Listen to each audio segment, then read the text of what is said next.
Deuxième journée de l'Eurobasket. On va analyser ça dans cette émission pour vous aider à faire vos pronostics.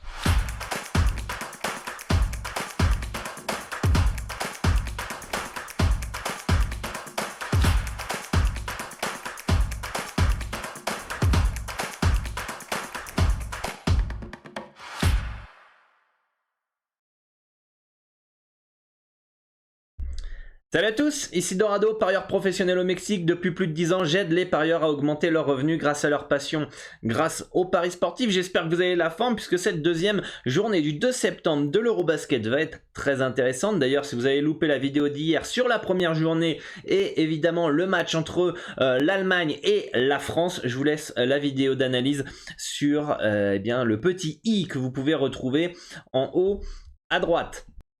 Et si vous souhaitez un pronostic gratuit par semaine, je vous invite à rejoindre le Telegram, le channel Telegram qui est dans la description. Vous allez recevoir donc plein de contenus exclusifs, mon actualité, etc. Donc c'est totalement gratuit, n'hésitez pas à le faire. Si vous souhaitez échanger avec l'ensemble de la communauté et moi-même, vous avez un Discord à votre disposition pour pouvoir échanger avec les membres plus expérimentés, posez vos questions, partagez vos analyses, vos pronostics. Le lien est aussi dans la description. Et enfin, si vous voulez suivre mon activité de parieur professionnel, mon quotidien, n'hésitez pas à me suivre sur Instagram. Vous pourrez aussi participer à certaines sessions questions-réponses que je peux organiser sur ce média social. Enfin, si vous voulez louper aucune des prochaines vidéos, conseils, analyses, pronostics, je vous invite à vous abonner à la chaîne et d'activer la cloche des notifications. Vous serez prévenu à la publication de chaque nouvelle vidéo.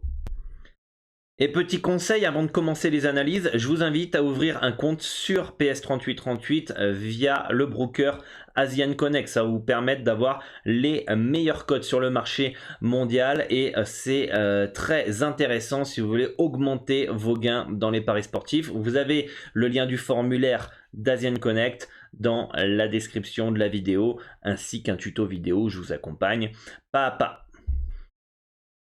Allez, c'est parti pour les analyses du jour avec l'Israël face à la Finlande, avec la Finlande qui part favorite face à l'Israël. Pour moi, ça ne me surprend pas forcément. On va aller voir un petit peu les rosters en images avec notamment la Finlande où on va pouvoir voir le fameux Koponen qui est le leader, on va dire, de cette sélection depuis des années, même s'il est plus en fin de carrière. Et vous avez surtout le joueur de Cleveland, Lauri Markkanen, qui sera bien présent. Donc déjà, ça fait notamment le talent de Markkanen qui peut faire la différence, notamment à l'intérieur. Et du côté de l'Israël, voilà, on peut voir un petit peu le roster, sincèrement. Je trouve pas ouf, je vois pas forcément comment l'Israël avec cet effectif peut être favorite face à la Finlande. Je pense que les Finlandais devraient s'imposer dans cette rencontre. Attention tout de même, puisqu'on pourrait avoir un Lauri Markkanen dépendance. Donc voilà, ma préférence plus sur la Finlande sur cette rencontre. L'Ukraine face au Royaume-Uni. L'Ukraine est nettement supérieure pour moi au Royaume-Uni. Je pense que c'est plutôt bien placé. Vous pouvez avoir le roster ici. On va enlever la pub ici. Le roster qu'on peut retrouver du côté des Ukrainiens qui seront sûrement revanchards par rapport à la situation dans leur pays et voudront forcément donner une bonne image pour représenter les couleurs de leur nation. Du côté de la Grande-Bretagne, on a un roster qui est aussi, on va dire, intéressant. Je pense quand même au vu des matchs de qualification de la Coupe du Monde, au vu des matchs de qualification de la Coupe d'Europe, l'Ukraine me semble une équipe plus forte et mieux armée avec une meilleure cohésion que le Royaume-Uni. Pour moi, il n'y a pas de value, c'est un bon no-bet dans cette rencontre. Un petit choc entre la Grèce et la Croatie, un match très très intéressant. Je suis un petit peu déçu de ne pas avoir vu la Croatie un poil plus haut comme on a pu voir sur certains bookmakers. On a pu voir du Croatie plus 11, même plus 12, qui m'aurait vraiment fortement intéressé vu le roster de cette équipe croate avec Bojan Bogdanovic, Mario Hezonja évidemment.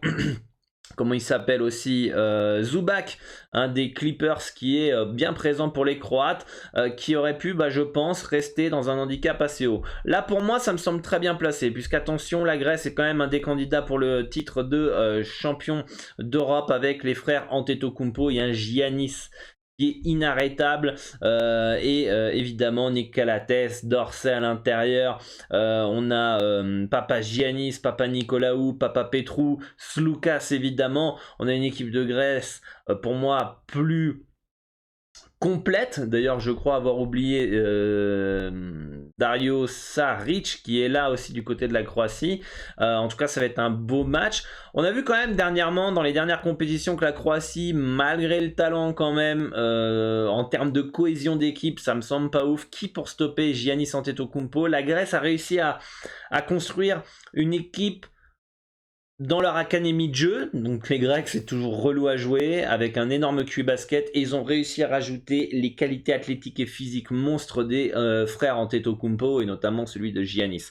Donc si les Croates n'arrivent pas à couper Giannis Antetokounmpo et que ils puissent jouer rapide, etc., et que la Grèce arrive à imposer son style de jeu, alors c'est vrai que les Grecs peuvent exploser les Croates. En tout cas, pour moi, pas de value dans cette rencontre, ça me semble très très bien placé.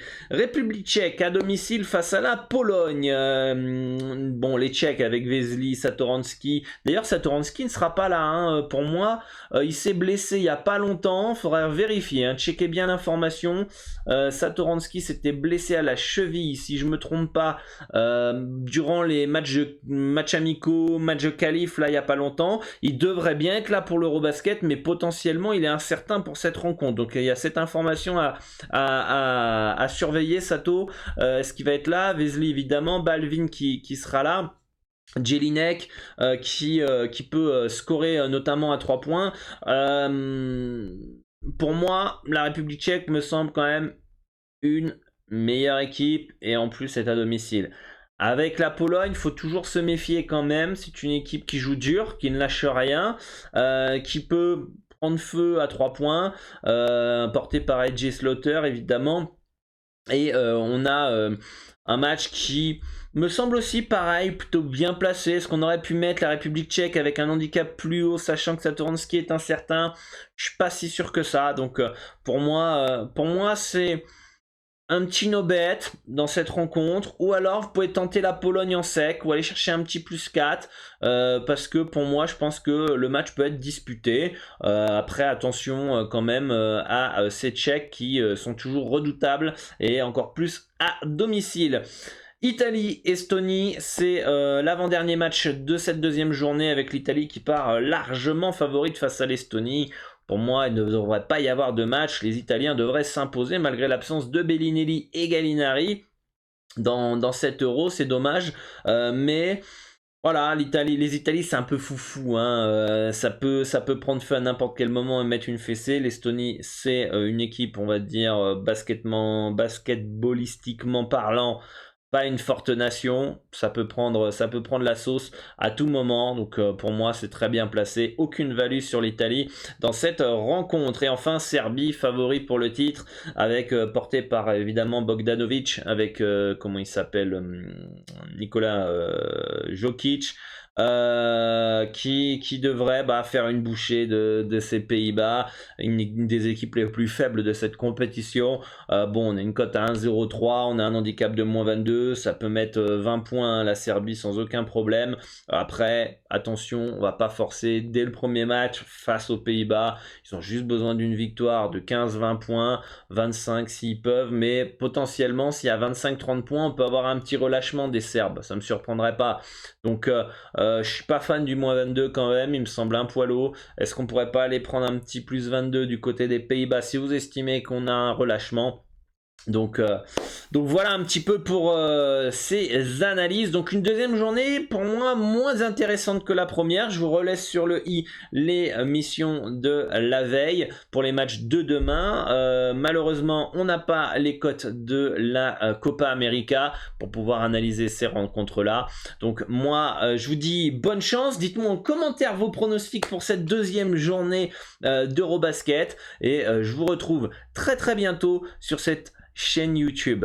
À très bientôt et bonne chance à tous. Ciao ciao.